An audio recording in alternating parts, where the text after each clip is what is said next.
আধিপত্য বিস্তারকে কেন্দ্র করে শরীয়তপুরের জাজিরায় ব্যাপক সংঘর্ষের ঘটনা ঘটেছে। এতে অন্তত শতাধিক হাতবোমার বিস্ফোরণ ঘটানো হয়েছে।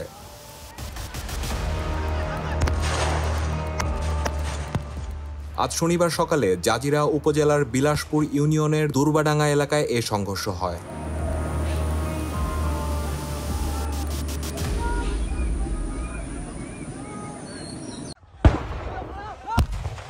স্থানীয় ও পুলিশ সূত্রে জানা গেছে, বিলাসপুর ইউনিয়নের চেয়ারম্যান কুদ্দুস ব্যাপারী ও স্বেচ্ছাসেবক লীগ নেতা জলিল মাতবরের সমর্থকদের মধ্যে আধিপত্য বিস্তার নিয়ে দীর্ঘদিন ধরে বিরোধ চলে আসছে।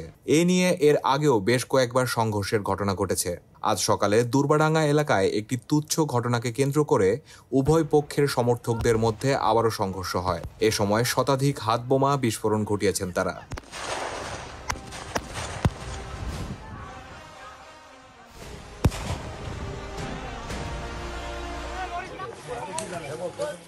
খবর পেয়ে পুলিশ ঘটনাস্থলে পৌঁছে পরিস্থিতি নিয়ন্ত্রণে আনে। ঘটনা ঘটছিল সালাদি মাস্টার আর সালেক মাদুরের ওই এলাকায় কাজিয়াসর, কিন্তু আমার ওইখানে কোনো সম্পর্ক তো নাই। তারপরও আমার নাম চলে আসে। বিষয়টা এরকম, কথা বলছেন, যেহেতু আমি বর্তমান চেয়ারম্যান, সাবেক চেয়ারম্যান, নাম আসতে তো দেরি নেই, কিন্তু আসলে এই ঘটনার সাথে আমাদের কোনো সম্পর্কতা নাই। অর্থাৎ আমরা এটা যদি না হয় এজন্য সর্বোচ্চ চেষ্টা করছি, কিন্তু প্রশাসনিক কিছু ব্যর্থতা, সকল কিছু নিয়ে এই ঘটনা ঘটছে। 7টা থেকে 8টার মধ্যে আমরা সংবাদ পাই যেখানে একটা অস্থির পরিস্থিতি তৈরি হয়েছে। তো তাৎক্ষণিক সংবাদ পেয়ে আমাদের ওসি সাহেবের নেতৃত্বে এখানে অবস্থান করেন, চলে আসেন এবং তাৎক্ষণিকভাবে যারা এখানে দুষ্কৃতিকারী ছিল, দুইটি পক্ষের বিবাদমান, তাদেরকে সরিয়ে দেন। তো ফুটেজে আমরা দেখতে পেয়েছি বিভিন্নভাবে তারা হামলা করেছে, ধাওয়া পাল্টা ধাওয়া হয়েছে এবং এটি হলো বর্তমানে আমরা যেখানে আছি এটা হলো আহসানুল্লাহ মুন্সিকান্দি গ্রাম। তো এই পাশ থেকে চরাঞ্চল দিয়ে বিলাসপুরে যাওয়া যায়। তো এরকম বিভিন্নভাবে তারা গ্রামে গ্রামে থাকে এবং তাদের আধিপত্যকে বিরোধ স্থানীয়ভাবে যে রয়েছে সেটাকে কেন্দ্র করেই তাদের মূলত সমস্যাটা তৈরি করে এবং মামলা বিভিন্ন পূর্ববর্তী পর্যালোচনা করে আমরা দেখেছি এখানে দুটো পক্ষ অ্যাক্টিভ আছে বিভিন্ন সময়ে চেয়ারম্যান নির্বাচনকে কেন্দ্র করে। একজনের নাম হলো জলিল এবং আরেকজন হলেন কুদ্দুস। তো এই পক্ষগুলোর মধ্যেই বিভিন্ন সময়ে বিবাদ জড়িয়েছে তারা। আজকেও সেটিরই এক সূত্রপাত এবং ঈদকে কেন্দ্র করে যেহেতু গ্রামাঞ্চলে মানুষের সমাগম বেড়েছে, সে কারণে এই বিরোধের সূত্রপাতটাও সেই একটা মাত্রা পেয়েছে অন্য রকমের।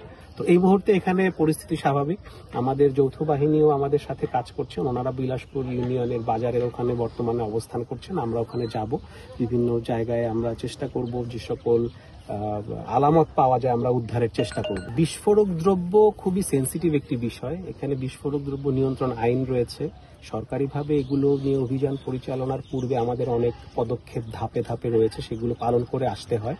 স্থানীয়ভাবে কেউ যদি তার ক্যাপাসিটিতে তাদের মতো করে অনৈতিকভাবে ব্যবহার করে, আমরা অভিযান পরিচালনা করি, বিভিন্ন সময়ে গ্রেফতার করেছি, তাদেরকে চার্জশিটভুক্ত করে আসামি হিসেবে চালান করা হয়েছে। আমাদের অভিযানও অব্যাহত রয়েছে। আমরা আহত হয়েছে কয়েকজন শুনেছি, ওনাদেরকে ঢাকায় কাউকে চিকিৎসায় নিয়ে যাওয়া হয়েছে এবং কেউ জাজিরা হাসপাতালেও চিকিৎসা নিচ্ছেন। হতাহতের কোনো খবর আমরা এখন পর্যন্ত পাইনি।